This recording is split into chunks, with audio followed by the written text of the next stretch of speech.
Ladies and gentlemen, good day and welcome to Q1 FY25 earnings conference call of Motherson Sumi Wiring India Limited. As a reminder, all participant lines will be in the listen-only mode, and there will be an opportunity for you to ask questions after the presentation concludes. Should you need assistance during the conference call, please signal an operator by pressing star then zero on a touch-tone phone. Please note that this conference is being recorded. I now hand the conference over to Mr. V.C. Sehgal. Thank you, and over to you, Mr. Sehgal. Thank you very much. Good evening, ladies and gentlemen. Thank you for joining the recent conference call of MSWIL. I am pleased to announce that the board has approved the results for Q1, financial year 2025.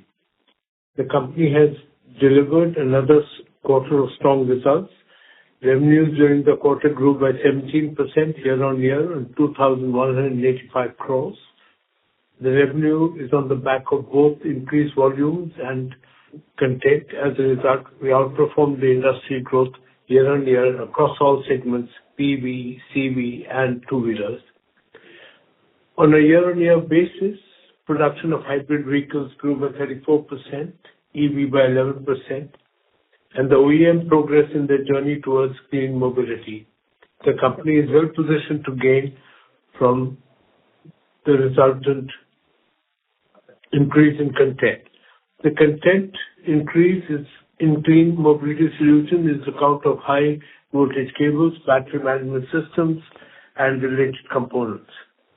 The other automotive megatrends are also playing out with increased SUV penetration and content-rich vehicle platforms.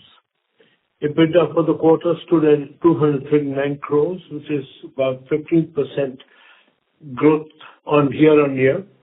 So absolute profitability remained resilient despite the transitory impact of higher copper prices mitigated by operational efficiencies and change in product mix. Further, as we had announced earlier, two new greenfields that are being set up, for which startup costs are also being factored in the quarter.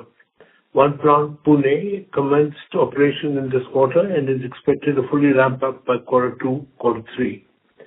The second plant, Navagam, is expected to come on stream on Q1, financial year 26. While the facility construction and readiness is as scheduled, there is a delay on customer due to its SOP will be pushed out by a few quarters. We continue to focus on operational excellence and financial prudence and continue to remain a debt-free company. With this, I would like to conclude my remarks. I have Pankaj, Anurag, Mahendra, and Vaman with me to answer any questions that you might have. Over to you, please. Thank you very much. We will now begin the question and answer session. Anyone who wishes to ask a question may press star and one on their touchtone telephone. If you wish to withdraw yourself from the question queue, you may press star and two. Participants are requested to use handset while asking questions. Ladies and gentlemen, we'll wait for a moment while the question queue assembles. First question is from the line of Raghunandan NL from Nuvama Research. Please go ahead. Thank you, sir, for the opportunity. Raghu here. Congratulations, sir, on good set of numbers. Firstly, relating to the results, on EV revenue, there was a growth of 50% YOY. What would be the share of EV business and revenue?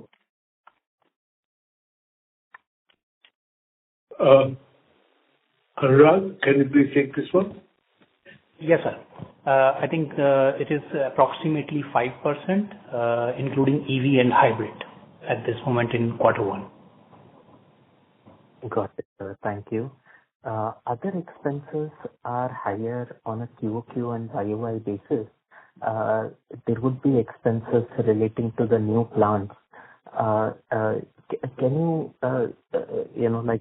what can be the normalized level of other expenses, and are there any one-offs in the result?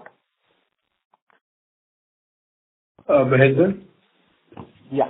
So, as far as other expenses are concerned, we see an increase in the current quarter, which is mainly on account of the two new plants that are coming up. So there is no other increase, there is no other one-off item other than the other indirect expenses of these two new plants. Thank you, Mahendra sir. And there would be some under-recoveries on cost inflation, especially for copper. Would it be fair to assume 3 to 6 months would be the normal pass-through period? Yeah, that's right. Yes.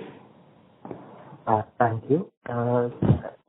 On the EV wiring harnesses, how much would be the localization level, and can we expect PLI incentives this year? Anurag, Pankaj? Well, the PLI incentives are taken by the customers. So we pass on all the benefits as a supplier because most of our customers' products to whom we supply the EV products, they cover themselves under the schemes and they are taking benefit. And as per the scheme, only one company can take that on an overall basis. And in terms of localization, it is different product by product because some of the customers may want initially to have more import content, whereas we see that in some of our customers, a great degree of localization is also there, except for certain specific child parts or connectors which are imported. And as we had mentioned earlier, your company has also developed local CCS2, so the charging side of the connectors, but still some of the unit connections remain imported as of now. Thank you, Anurag sir. On the charger side, and it's a adjacent opportunity for wiring harness. If you can talk about what can be the potential in products like chargers, battery management system. Pankaj, we are doing a lot of localization, isn't it? Yes. And as far as you are talking about battery management system, we are not doing the battery management system ourselves, but we do support some of our customers in terms of the wiring harnesses which are required in their battery management system. Got it, sir. And on the charger side, any product development work we have done there and any potential there? No, our company is limited to supporting our customers on the wiring harness side. We are not making the chargers as such. But in the wiring harness on the car side, the charging connectors which are required are within our scope. Got it, sir. Thank you for that. I'll come back in the queue. Thank you. Next question is from the line of Siddhartha Bera from Nomura. Please go ahead. Yeah. Hi, sir. Thanks for the opportunity. Sir, my first question is, you have mentioned that there is a transitory impact of higher raw material costs, but if I look at the RM to sales, that actually hasn't changed much even sequentially or on a YOY basis. So, if you can just highlight, I mean, does this number factor in the higher cost and can we expect improvement as the costs have come down now? If you can share some thoughts here. Pankaj, Anurag? Yes. I think this is mainly due to the product mix. And as we are progressing towards the localization also, you will see that coming time that impact will come into that.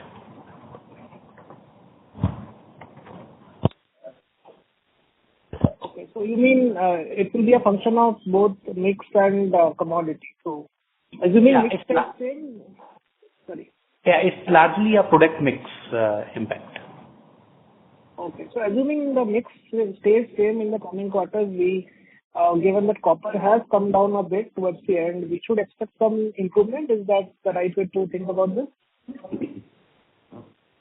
It depends how the product mix is going to happen in this quarter. And yes, when you're talking about the copper, it has started cooling off in a little bit. So yes, that impact will be coming into the Q2 or maybe next 6 months or so. Got it, sir. So the second question is on this rising share of EV or hybrids, which you continue to grow very strongly. Given that, like you mentioned, that the localization levels are a bit lower than the ICE segment, so how much will be the margin difference between these two products? Because the EV share will keep rising in the next couple of quarters. So how do we think about margins going ahead? We keep trying to explain to you ROS is important, but very difficult to answer this question. But Pankaj, if you can try to make him understand.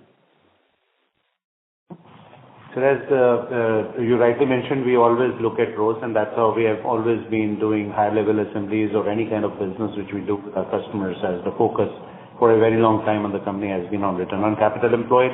And also, there is no specific,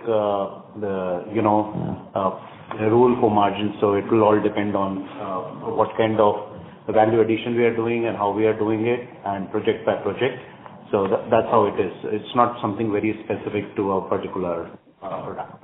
Sir, if I may put in a different way, for example, like in this annual report also, I saw that you talked a lot about localization levels in this EV wiring harness segment. So can you share some timelines by when probably the localization levels reach to a stage where we are in the ICE segment currently?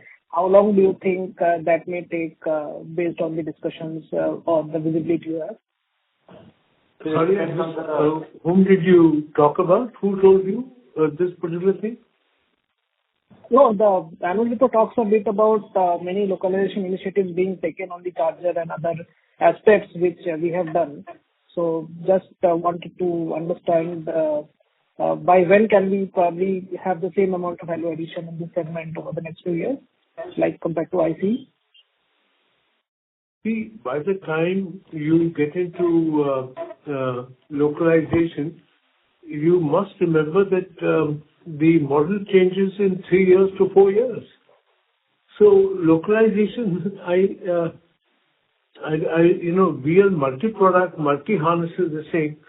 Pankaj, if you can explain that further to them, maybe it will help. Yes, sir. And different models are there which use different types of products. And as you would have seen that while we say that the volumes have risen, it's with respect to a very small percentage of the total market size. So as the market size would grow and mature, and then the component localization at a unit level will happen as the maturity in terms of what is going to be used in the long run will be there, because it is still in a phase where it changes with new launches and the kind of systems which are being used. And every wiring harness end goes to electrical system. If the electrical system is changed, the whole wiring harness changes. So please understand it's a very difficult thing to say, but by and large, we cannot influence the electrical manufacturer's connections. That has to be followed. Got it, sir. Thanks a lot. I'll come back with you. Thank you. Before we move to the next question, a reminder to the participants to ask a question. You may press star and 1. Next question is from the line of Gunjan from Bank of America. Please go ahead. Yeah, hi. Thanks for taking my question. Just a couple of follow-ups on the new plants that are commissioning. Is it possible to share where the capacity utilization stands for the entire setup, as well as how much time will it take for these plants to ramp up? Gunjan, as a policy, if the customer hits 80% of the volume that he has promised, we will definitely go for a new plant. And that's the reason that always we don't talk about capacity. We talk about the model, the numbers that the customer has said, if that number is 80% has been achieved, we will set up a new plant. We don't worry too much about capacity. We're not manufacturing cement or something. So, but maybe if you don't understand, then I'll ask Pankaj to elaborate a bit more. Okay, maybe then I'll rephrase. Maybe what I'm trying to understand is there a one-off startup cost that I should bear in mind when thinking of margins for this quarter? Is that something that I should normalize when looking forward? The reason I ask is because there was a commissioning in this quarter and the SOP, like you mentioned, has been delayed. So I'm just trying to understand, is there a one-off to bear in mind? And also, if you can give a CapEx guide for fiscal 25. Sure. Mahendra and Pankaj and Anurag, can you take this, please? Yes, sir. I'll just give a brief. Again, ma'am, as you rightly mentioned, that yes, there are costs which are associated with the new plants which is there in this quarter, where the revenues have either just kicked in, very small quantity, or where they have not yet kicked in. So there are two which Mr. Sehgal in his starting speech mentioned, and also gave the time plan, as you were requesting, that one of the plant will start to have the volumes by Q2, Q3, and the other plant will have the volumes from Q1 FY25. So this is the status of these two startup plants. And as far as the CapEx guidance is concerned, Mr. Chhabra, can you? Yeah. So as far as CapEx guidance for the current year is concerned, we're looking at approx 200 CR as a CapEx plan for the financial year, FY24-25. Okay. Is it possible to quantify the startup cost, or it's not possible, like, any one-off? Is it possible to quantify that? So, if you look at the P&L, like for example, other expenses and the employee benefit expenses, the variation is largely on account of the ramp-up cost of the new plants. It's mainly on account of that. Okay, got it. And the second question I had was on this, generally the slowdown that we are seeing in the passenger vehicle industry. When you of course engage a lot more with customers and have a clear, have a better understanding of how the production schedules are shaping up. So if you can just share your insights on how you are thinking about the industry growth in this year. Definitely. I think all these things that you're reading in the papers and all that could be because of certain unsuccessful models or models that have not caught the fancy of the customers. But I think the base numbers are looking good. It's just the variation which may happen. So people are a bit worried about EVs. They're looking at other alternatives. I think you can see, and Pankaj will help me to explain this better, is the cars as numbers are being sold, the upper-end cars are doing better. There are some slowdowns in certain countries, but that must be peculiar to them. India, on the other hand, as the numbers are showing, all passenger vehicles have done well. So, Pankaj, can you help me more on that? Yes, sir. And ma'am, basically, if you look at it, all the customers are also expanding their capacities, setting up new plants and kicking off new models from there. Some new announcements have also been recently made even for future investments by the car makers. So mid to long term, everything looks good. We do not see, of course, some of the models, as Mr. Sehgal said, may not be doing too well, but then others are taking off. It's not easy to get the car in the market the day you want, so there are still availability issues because of this backlogs which are there for deliveries to the customer. Okay, got it. Just last question on the JPY, yen moves. They've also been very stark. I mean, should the understanding on this also be very similar to copper, that there will be a 3 to 6 month lag in terms of the pass-throughs? I think yen is covered in pass-through goes up, goes down, the customer takes the benefit of it. But Mahendra, can you add? Yeah, that's right. For yen also we will pass through, like at a time lag, with some customers 3 months and with some customers 6 months. But yes, there is a pass through for yen as well. Okay, got it. Thank you so much. And the good news is that if the yen becomes stronger, our sales goes up on the lighter side. Okay. Thank you so much. Thank you.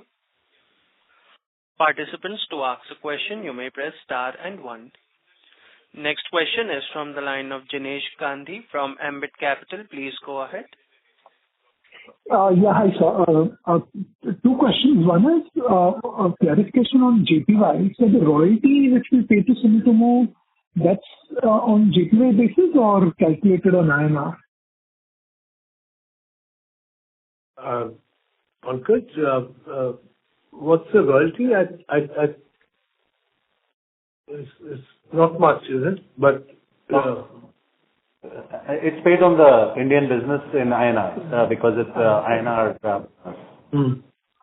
Got it. Exactly. And secondly, on the content side, clearly that is one of the key drivers for our business apart from the underlying industry growth.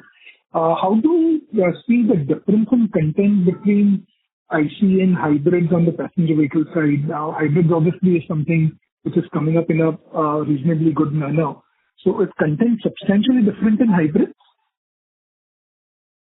It has the benefit of both. It has electric also, power also. It has IC fixing also. It's very model specific, and really there's no guideline per se. But Pankaj, again, take this question, please. So generally, yes, on an overall basis, the content will be much higher than ICE. Okay. So it should be somewhere between ICE and EV. We have I mean, EV is much higher, but hybrid is, of course, higher than ICE. So it's not exactly the same as ICE. Okay. And secondly, when we look at this increase in electronic content in vehicles with every change in generation, for example, if we saw an upgrade of Swift recently, does content jump substantially from old generation to new generation? Any sense on that will be very useful. Pankaj? Sorry, Dinesh, your voice was not very clear. Can you please repeat your question?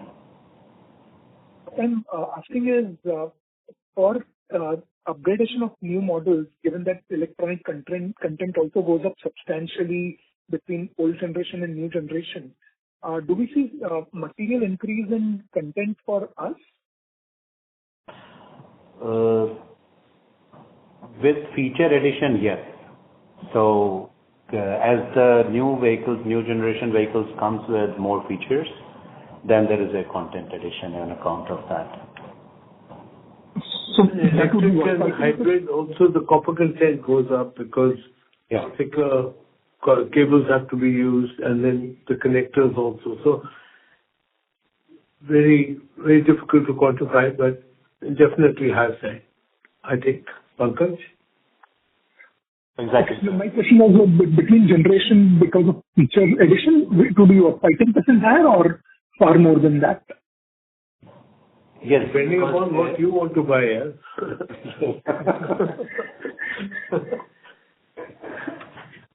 I would prefer you buy electric vehicles. It's difficult to quantify the customer's demand. No? Which way the customer will go is very difficult to gauge. Okay, got it. No worries. Thanks and all the best. Thank you. Participants, to ask a question, you may press star and 1. Ladies and gentlemen, anyone who wishes to ask a question may press star and 1. Next question is from the line of Sabyasachi Mukherjee from Bajaj Finserv AMC. Please go ahead. Yeah, hi. Thanks for the opportunity. 2 questions. First, on the basic fundamental one, on the copper prices, understand copper is a pass-through.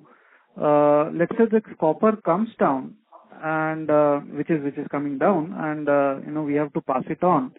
And let's say we maintain the spread per kg, then the percentage margins will look better.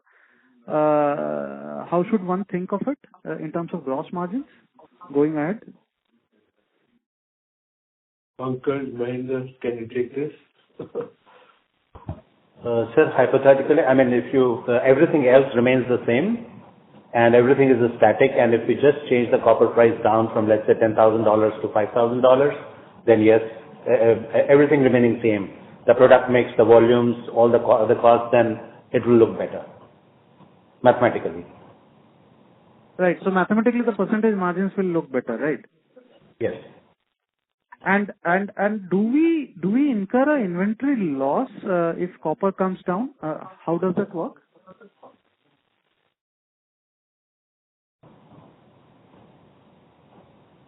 I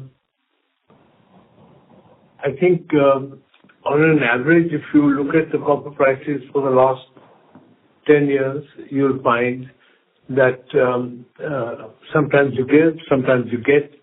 So it's a matter of your inventory at that time.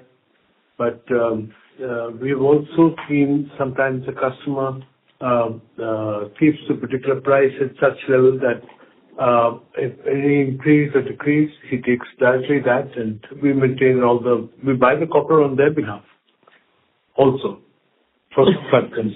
But Anurag, Mahendra, if you can help him.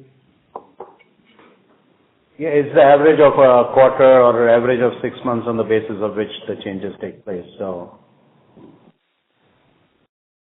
I'm just trying to understand that do we also run a hedge on the copper inventory or we don't hedge. Okay. We don't hedge. Unless the customer is willing to pay for the hedge, till that time we don't. Got it. Depending on the copper movement, I think some quarters will gain, some quarters will lose. Yeah. Pankaj, please correct me if I'm wrong. No, we don't hedge, and in some cases, customers want to do the hedge themselves, then they do it on their own. And we give them a certification that we are not doing any hedging. Got it. Fine. Second question on the new plant that got commissioned in July. How are we looking at the volume schedules from the OEMs for the current and next quarter in terms of volumes from the OEMs?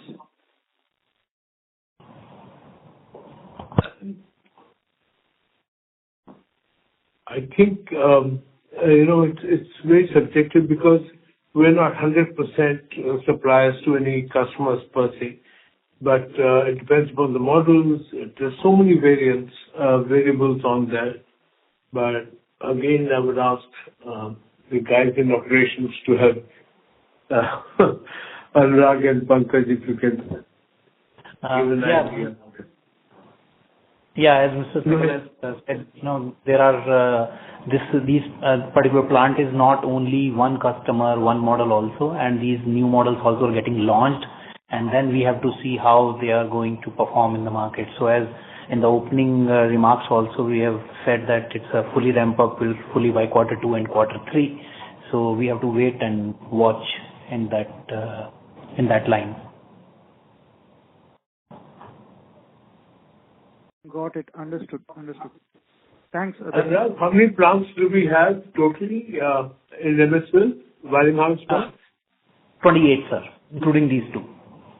Including these 28 plants. Yes, sir. So also it's important for you to understand that, we don't make sure that one plant only will supply to one customer. We try to mix and match. So please understand, it's very difficult to answer these questions. Sure. Thank you. Thank you. Participant, to ask a question, you may press star and one. Ladies and gentlemen, anyone who wishes to ask a question may press star and one. As there are no further questions from the participants, I would now like to hand the conference over to Mr. V.C. Sehgal for the closing comments. Thank you. I think we are seeing a big push coming. As Pankaj has already explained to you, almost all the customers are looking at new plants, and so also the old plants which had been shut down by certain customers have been bought or taken into by the existing customers. So all that is happening. So I think the volume per se by itself would almost double up, if I'm not wrong, within the next 3 to 5 years. So setting up a plant, training the people, workforce, and get that thing takes time. So we try to look forward and prepare ourselves before. That's why I said, if you have a plant which is, suppose, working on capacity 100%, we will make sure that if the moment it crosses 80%, we will look for another plant, look for another set of people, and bring this thing down to almost 50-60%. So you have to be ahead of the game, and we feel that we are in a very strong position where we have 28 plants. Maybe in the next year or so, maybe go to 32, 34, I don't know. But we have to prepare for the new plants that are coming up, new capacities that are coming up by the car makers. But all I can say is that we are ahead of the game. And thank you all very much. Wish you a very good week ahead and year ahead. And see you at the next time. Thank you very much. Thank you. On behalf of Motherson Sumi Wiring India Limited, that concludes this conference. Thank you all for joining us, and you may now disconnect your lines.